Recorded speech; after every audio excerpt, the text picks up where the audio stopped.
ازيكم يا اصحابي؟ النهارده دخلت على ماما المطبخ وقلت لها انت عامله لنا اكل ايه النهارده؟ قالت لي عامله لكم كريز فراخ. ويلا نشوف الطريقه مع بعض ونتعلم مع بعض يا اصحابي. اول حاجه يا حبيبتي معانا محلول هننقع فيه الفراخ.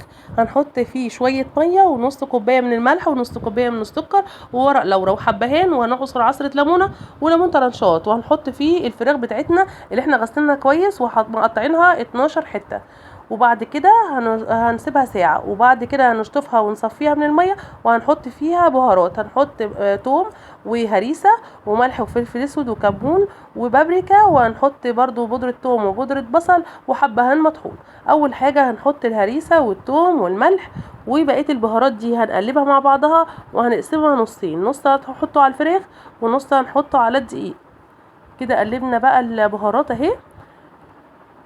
نص الكميه هنحطها على الفراخ، هنتبل بيها الفراخ. والنص التاني هنحطه على ايه؟ هنحطه على ايه حبيبتي؟ على الدقيق. برافو عليك، عشان ياخد من النكهه الحلوه برضو والطعم الجميل اللي احنا هنحطه ايه على الفراخ برضو. كده خلاص بقى نرجع نتبل الفراخ بتاعتنا ونقلبها في الخلطه الجميله دي من كل الجهات، ونقلب كله كده، وتعملي فتحات كده في كل جنب بحيث ان الخلطه توصل لها. وهنحط كوبايه من اللبن الرايب او كوبايه من اللبن العادي، وتحطي عصره ليمون، ونسيبها تنقع بقى ساعه ساعتين او 3 ساعات. وهنا معانا الدقيق اللي هنحمر فيه، هنحط عليه فيجيتار حار ونص كوبايه من النشا، وهنقلبه مع البهارات اللي احنا حطيناها في الاول. طلعنا بقى الفراخ بتاعتنا من التلاجة، وهنحطها في الدقيق ونغلفها من كل الجهات.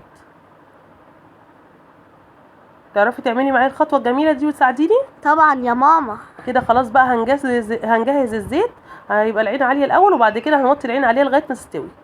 وهنا دلوقتي هنعمل ايه دلوقتي يا جميل؟ الرز الريزو. برافو عليكي. هنقطع بصلايه مربعات صغيره، ونحط عليها مرق الدجاج وملح، ونحط عليها معلقتين من الكاتشب ومعلقتين من صويا صوص ومعلقتين من الخل، وهنقلب كله مع بعضه كده، ونحط الرز اللي معانا وهنقلبه كده شويه لغايه ما ايه، عشان يطلع مفرفر وجميل. وبعد كده هنزوده بالميه السخنه اللي بتغلي.